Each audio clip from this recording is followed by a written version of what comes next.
क्या दिशा निर्देश दिए गए? गृह विभाग का समीक्षा बैठक रखा था। मूल रूप से क्या है, हम ऊपर विभाग के बड़ी योजना या बड़ा काम तरफ सबका ध्यान रहता है, लेकिन विभाग के इतने ब्रांचेज रहते हैं, छोटे छोटे शाखा, उधर किसी का ध्यान नहीं होता। तो काफ़ी दिनों से मैं चाह रहा था कि उधर भी ध्यान दें और उसको भी ज़रा सख्त करें। इससे बहुत छोटा होता है हमारा नगर सेना या फायर या फोरेंसिक लैब, तो उस तरफ किसी का ध्यान नहीं होता, कोई समीक्षा नहीं करता। वहाँ काम करने के लिए सेटअप है, ऑपरेटर्स है, उनको प्रॉब्लम्स क्या है, जल्दी जांच हो, विसरा रिपोर्ट जल्दी आए, उसके लिए क्या करना। तो इसलिए एक थोड़ी बड़ी बैठक आज मैं रखा था और सभी विभागों की समीक्षा किया। जैसे जेल की बात, अभी हमारा नया जेल बना नहीं है, बिलासपुर का तो हो गया, काउंसलेशन नियुक्त वगैरह हो गया, सब बनेगा। रायपुर भी ज़मीन फाइनल हो गया, उसका भी जल्दी करेंगे। पर अभी जो आते हैं कैदी, उसके लिए जगह जब छोटा पड़ता है तो अंदर में नया नया बैरक कहाँ बना रहे हैं, कितने सीट बढ़ा दिए, उसको जल्दी करें। दूसरा बात, मैं डीजी जेल को जैसे निर्देश किया, एक बार आप प्रैक्टिकली सारे जेल खुद विज़िट करके आओ और विज़िट करके फ्रंट जब घुसो, वहाँ से अंदर की उनका किचन देखो, उनका टॉयलेट देखो, उनका बैरक देखो, उनके कपड़े कहाँ सिलाई हो रहा है वो देखो, विजिटर्स कहाँ रहते हैं वो देखो, परिवार से मिलने का क्या है वो देखो, स्वास्थ्य उनका जांच होता है वो, तो सारे विजिट, महिला सेल को अलग देखो। तो सारे चीज़ को देखने के बाद आओ, आके फिर प्रोग्राम बनाओ, बजट बनाओ और एस्टिमेट बनाओ, राशि कहाँ कैसे क्या होती वो करें। वैसी फोरेंसिक लैब के विषय में कहाँ है क्या है, वैसी फॉरेस्ट उसका नगर सेना वाला, अभी जैसे बारिश आ रहा है, बाढ़ आएगा, बचाने को होता है, आग लगता है, उसमें फॉरेस्ट क्लियरेंस का।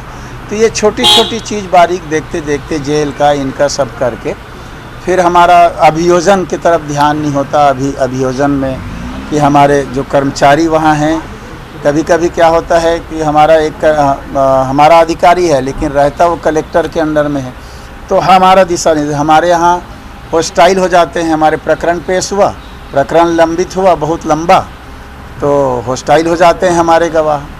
तो वो क्यों होता है? फिर कई बार ये होता है, आम आदमी जो है, नागरिक, वो हॉस्टाइल हो, समझ में आता है एक बार चलो, पर हमारा पुलिस विभाग का ही अधिकारी, हमारा एएसआई वो भी हॉस्टाइल हो जाता है। तो उस पर हम क्या कार्रवाई कर रहे हैं अब तक, ये सारी समीक्षा एक एक चीज़ बारीक बिंदु से, और उसके लिए फिर निर्देश की, वो हॉस्टाइल होता है तो उसकी जांच कौन करेगा, उसको सस्पेंड करेगा, टर्मिनेट, और सारे रूल्स रेगुलेशन को वेरीफाई करके नया निर्देश, जैसे आईजी को उसको बार बार समीक्षा करनी, या हाई कोर्ट ने, सुप्रीम कोर्ट ने निर्देश दे दिया एसपी को कि इसके लिए कार्रवाई करो, कार्रवाई उसके ऊपर हुई नहीं, तो मैसेज मिल जाती। ये हर चीज़ की बारीकी से आज विश्लेषण करके नियम में कहीं परिवर्तन करना है। जैसे आबकारी एक्ट है, हम पकड़ते हैं, पकड़ के कोर्ट में पेश किए तो वो अवेलेबल है, तुरंत जमानत हो जाता है, दूसरे दिन फिर वो उसमें लग जाता है। तो किसमें हमको धारा, नियम, कानून, कायदा में परिवर्तन करने का आवश्यकता SC/ST एक्ट में है, पास्को है, सब चीज़ को बारीकी से, हर चीज़ को आज हम लोग समीक्षा किए हैं। और इसके बाद हम लोग पूरी तैयारी करके माननीय मुख्यमंत्री जी को मैं समय लूँगा, उनके सामने पूरा प्रेजेंटेशन करके जो अनुमति हमको लेना पड़ेगा हमारे काम को और सक्रिय करने के लिए, इसके लिए मैं उनसे टाइम लेकर के चाहूँगा कि उनसे पूरी बात अपने विभाग की रख लें, जहाँ हमको प्रॉब्लम जाता है, जहाँ संशोधन की ज़रूरत है, जहाँ बदलाव की ज़रूरत है, वो करें, ताकि हमारा पुलिस विभाग का काम जितना हम लोग इस 1.5 साल में माननीय भूपेश बघेल जी के मुख्यमंत्री बनने के बाद, सरकार आने के बाद बारीकी से किया है, कुछ उपलब्धियां हासिल की हैं, वो और अच्छा हो, तेज़ गति से हो, ऐसा पुलिस विभाग के, गृह विभाग का भी पूरा एक एक चीज़ की सब समीक्षा आज किया गया। ये सब इंस्पेक्टर भर्ती को लेकर कोई चर्चा हुई क्या, लगातार पेंडिंग है? सब इंस्पेक्टर भर्ती को लेकर की भी चर्चा हुई कि वो पेंडिंग क्यों है। तो वो पुराने सरकार के जो नियम थे, उसमें जो नियम में परिवर्तन करके GAD को भेजे थे, वो GAD में पेंडिंग। तो आज निर्देश किया उसके विषय में, हमारा 2 अधिकारी को मैं डिप्यूट किया हूँ, कल GAD जाएंगे। वो क्यों, औचित्य उन्होंने पूछा है कि क्यों, तो औचित्य लिख करके DG ने भेज दिया पर हो सकता है उनके नज़र में नहीं आया हो, तो कल 2 अधिकारी को डिप्यूट कर दिया गया, आज कर दिया हूँ, कल जाएंगे जीएडी में फाइल निकाल के देखेंगे, उनको बता देंगे कि ये औचित्य है, ये सरकार का आदेश है, इसके तहत किया, तो वो फिर तत्काल जल्दी से जल्दी करके उसको शुरू करें। ये नक्सल इलाकों में जो अधिकारी जाते हैं, टॉप लेवल के अधिकारी रुकते नहीं हैं रात को, उसको लेकर भी कुछ नहीं, बराबर रुकने के आदेश हो गए हैं, जो जा रहे हैं अब रुक रहे हैं। और अभी नया बीच में चला कोई स्ट्रेस में आ जाते हैं, तनाव में, उस पर भी चर्चा हुई, तो अधिकारी जाके रुकें। और उनके मूल एक बात आ रहा है वहाँ परिवार लेके अगर वो रहें तो ज़्यादा अच्छा हो, ऐसा एक ये भी बात आ रहा है। स्पंदन कार्यक्रम नया चालू किया गया है, उसके अंतर्गत उनके स्वास्थ्य की जांच, योगा की बात और उनका टीवी वगैरह की व्यवस्था, मनोरंजन की, खेल की व्यवस्था की बात, जो वो लोग चाहते हैं खाली समय में वो हम लोग उनको मुहैया कराएं ताकि वो इस प्रकार से ना हो, ऐसा उसमें कोशिश करें। ये कोरोना संकट को देखते हुए 30% जो खर्च में कटौती करना है, क्या उसका असर विभाग में दिखेगा? आप लोग क्या क्या कटौती कर रहे हैं? नहीं, पुलिस विभाग में किसी भी प्रकार की कटौती नहीं होगी। पुलिस विभाग में चूँकि कोई आयोजन या सभा नहीं होता, जैसे अन्य विभाग हैं तो उसमें आयोजन होता है, सभा होता है, बड़े बड़े, तो हमारे गृह विभाग में ना कोई उस प्रकार का आयोजन होता, ना कोई सभा सम्मेलन होता, इसलिए यहाँ कटौती वाली बात नहीं है। हमारा मूल है खर्च, जो गाड़ियाँ हैं, वेपन्स, हम गाड़ी भी नया गवर्नमेंट से मांग नहीं रहे, पुरानी गाड़ी हम 600 बेच दिए, हमारा जो वो पैसा जमा हुआ उतनी गाड़ी 300 गाड़ी खरीदने की अनुमति दे दीजिए, हम नया बजट भी नहीं चाह रहे हैं, तो हमारे यहाँ खर्च कटौती वाली बात नहीं आएगी। नक्सल मुद्दे को लेकर खास तौर पर और कानून व्यवस्था की दृष्टि से क्या आपने समीक्षा की और क्या दिशा निर्देश दिए गए? देखिए, नक्सल मूवमेंट एक कॉन्फिडेंशियल चीज़ है, इसलिए उसके विषय में जो भी समीक्षा होती है, निर्देश देते हैं, वो तो मैं यहाँ पे चर्चा नहीं करूँगा, लेकिन माननीय मुख्यमंत्री जी भी उस पर गहन कर रहे हैं और लगातार आवश्यकता अनुसार, समय अनुसार उस पर चर्चाएँ होती रहती हैं। केंद्र से भी जितनी चीज़ों की आवश्यकता होती है, शेयर करने की बात होती है, इंटेलिजेंस ब्यूरो IBC भी जो मैसेज आता है, कोशिश हम लोग कर रहे हैं कि उस पर सख्ती से लागू हो, पारदर्शिता हो और अच्छा काम हो। अभी हाल ही में लॉ एंड ऑर्डर की स्थिति और पुलिस पर कई आरोप भी लगे, पुलिस की स्थिति अभी कुछ देखने को मिली, जैसे कुछ मारपीट के मामले आए और कुछ और शिकायतें भी आई, तो इन सब मामलों को लेकर विभाग कितना गंभीर है और उस पर किस तरीके की कार्रवाई? निर्देश भी दिए हैं आप? देखिए, इस पर मैं कहना चाहूँगा कि सख्त निर्देश दिए हैं और 1 या 2 घटना के अलावा पूरे लॉकडाउन पीरियड में कहें या कोरोना जिस दिन मार्च में लगभग जिस दिन लॉकडाउन शुरू हुआ उसके बाद से अब तक सबसे ज़्यादा दिमागी रूप से परेशान होने वाला काम पुलिस विभाग कर रहा है। बहुत बड़ा काम स्वास्थ्य विभाग कर रहा है, उस पर मैं तुलना नहीं कर रहा हूँ, लेकिन वो एक अस्पताल में रह के ट्रीटमेंट कर रहा है। लेकिन हमारा फोर्स 24 घंटे चौक में है, स्टेट बॉर्डर में है, डिस्ट्रिक्ट बॉर्डर में है, चारों तरफ से। तो उसके बावजूद जब मैं देखा 1 महीने के बाद कि थोड़ा तनाव में आने लगे हैं, तो मैंने अपने अधिकारियों को निर्देश किया कि आप लोग दौरे में जाते हो, जाओ चौक में खड़े हो जाओ, खड़े हो के उनको ठीक ड्यूटी दे रहे हो कि नहीं, कितने बजे से हो, और सीधा खड़े रहो, ये मत बोलो। उनसे ये पूछो कि आप अपने घर में बात किए कि नहीं, आपके परिवार ठीक है कि नहीं, आपके बच्चे ठीक है कि नहीं, ये उनसे चर्चा करो, तो उनको स्ट्रेस भी नहीं होगा और वो दूनी उत्साह से काम भी करेंगे।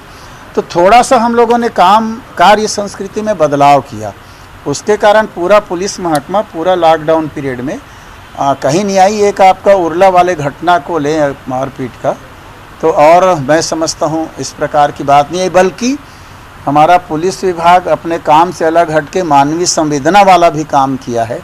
हंस के, गा के, सुविधा दे के, पहुँचा के, उठा के, मैंने सेवा वाला काम जो NGO का होता है वो काम भी पुलिस विभाग ने किया है।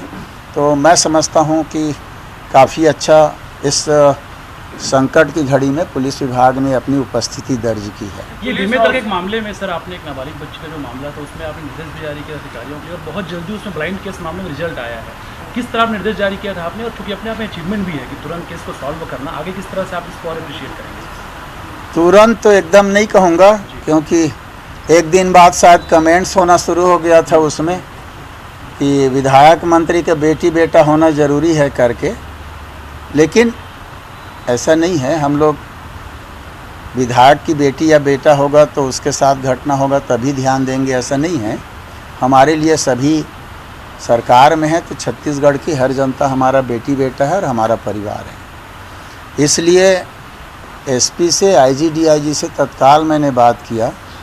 असल घटनाक्रम हो रहा था कि जहाँ पे उसने उठाया उसके बाद से उसका वो 5 घंटे का डिफरेंस हमको नहीं मिल रहा था। फिर सारे सीसीटीवी कैमरा और उस अंतराल का देखने के बाद फिर वो पकड़ में आए। मैंने एसपी से 3-4 बार बात किया कि थोड़ा सख्ती करो और अगर आपको लगता है कि नहीं हो पा रहा है तो बताओ, मैं यहाँ से दूसरे जगह से और उसके जानकार आदमी भेजता हूँ। जैसे आपको याद होगा बिलासपुर में एक 3-4 साल के बच्चे का हुआ था 1 साल 1.5 साल पहले, और वो 2-3 दिन हो गया था, मिल नहीं रहा था और हमको डर ये हो रहा था कि वो बच्चा रोएगा चिल्लाएगा तो मर्डर मत कर दे, ये डर था। तो फिर उसके बाद हम दुर्ग के एसपी था प्रखर पांडे, उसको बालोद के एसपी, लोग थोड़ा उसमें ज़्यादा इन्वॉल्व, तो ये दोनों को फिर वहाँ भेजा गया और फिर रात और दिन करके बढ़िया करके सुबह 4 बजे नींद में सब रहते हैं उस समय फिर बच्चे को रिकवर किया गया। तो कोशिश मैं उनको एसपी को बोला कि अगर और आपको कोई चीज़ की ज़रूरत है, वेपन्स की ज़रूरत, मशीन की ज़रूरत या आदमी की ज़रूरत, तो मैं और भिजवा देता हूँ। पर उन लोगों ने सॉर्ट आउट किया और मिल गया जल्दी से। अच्छी बात रही कि उसको कवर कर लिया। एक हाउसिंग कॉरपोरेशन में कई मामले अभी भी पेंडिंग हैं और खासकर नक्सल प्रभावित क्षेत्र में जो थाने बनने थे 2018 से वो भी पेंडिंग है। 200 करोड़ से ज़्यादा की राशि उस पर स्वीकृत हो चुकी थी।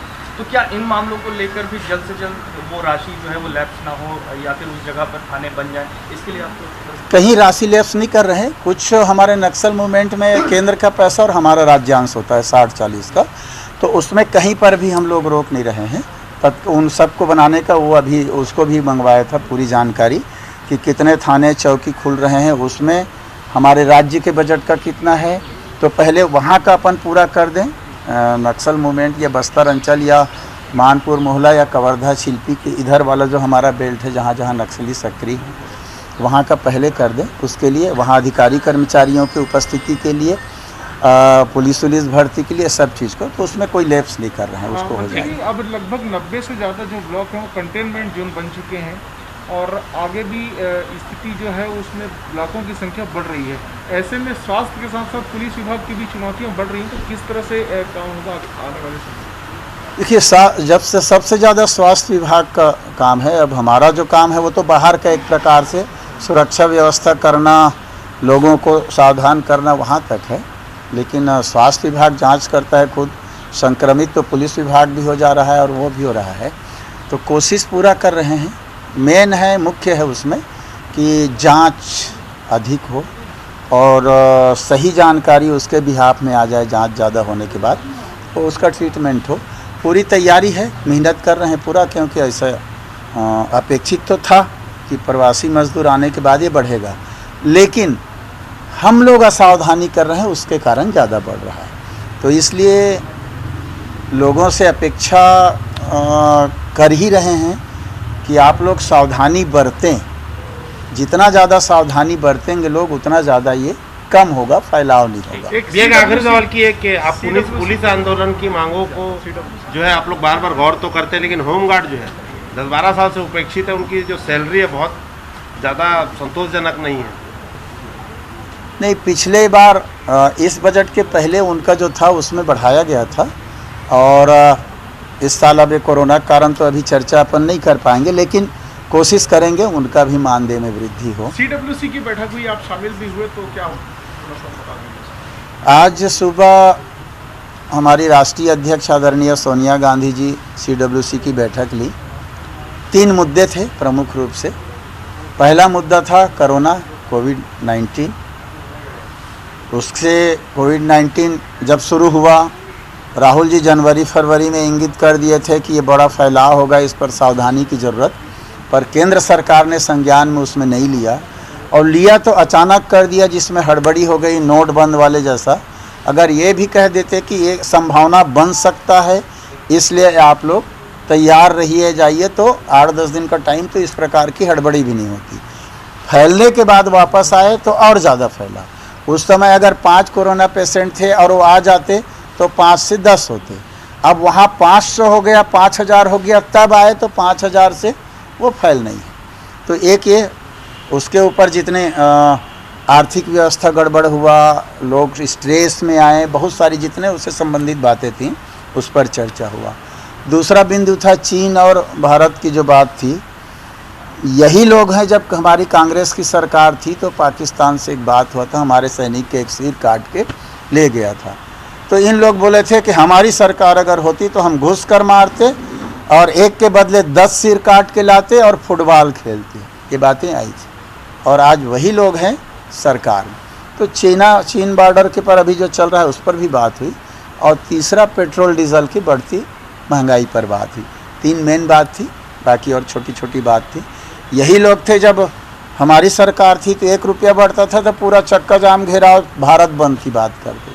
तो आप लोग कुछ करेंगे क्या आंदोलन की कोई आंदोलन तो करना है, लेकिन अब इसके कारण किस स्वरूप क्या हो ये मुख्य बात है। अब वो वीसी से करते हैं तो आम जनता उसको नहीं जानती कि 4 लाख लोग इसमें सम्मिलित हुए हैं वाली बात। तो स्वरूप अभी इसका संक्रमण कोविड के कारण बदला हुआ है। पढ़ा लिखा व्यक्ति जो उसमें भाग लेता है वो तो जान लिया कि कितने लोग उसमें किए, लेकिन अब आम आदमी, गांव का आदमी उसको नहीं जानता। स्वरूप का हो, विरोध का क्या हो, ये तो ज़रूर ऑल इंडिया कांग्रेस कमेटी तय करेगी। धन्यवाद।